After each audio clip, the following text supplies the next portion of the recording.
Il y a des haies qui séparent et d'autres qui rapprochent.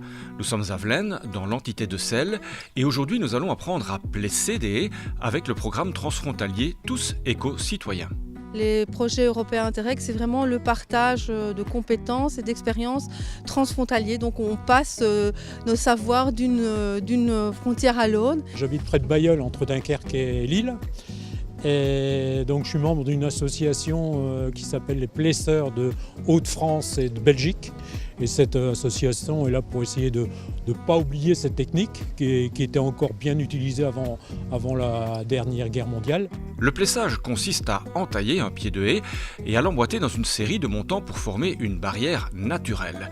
Une technique ancestrale dont on redécouvre les vertus. Vous voyez là, il y a un pied d'aubépine, il a été entaillé avec la serpe. Là, on est venu entailler le pied.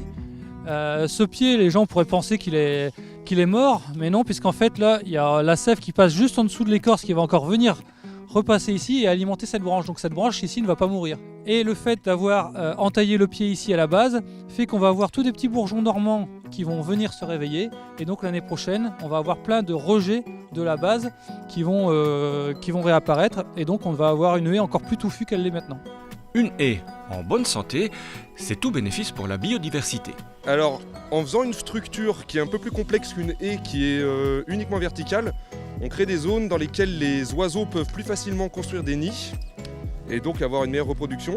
Et en redensifiant le bas de la haie, toute la petite faune, essentiellement les mammifères, qui utilisent les haies comme corridor pour se déplacer en étant à l'abri par le feuillage, peuvent vraiment circuler en étant cachés.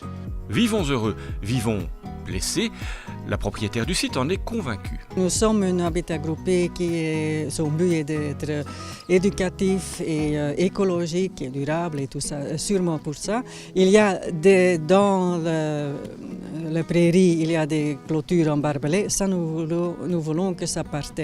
Reste à savoir si nous sommes prêts à devenir tous éco-citoyens. Mon travail à moi, c'est d'aller sur le terrain, voir les communes, les parcs naturels, mais aussi les associations environnementales. Monsieur et madame tout le monde peut faire du plessage de haies chez soi.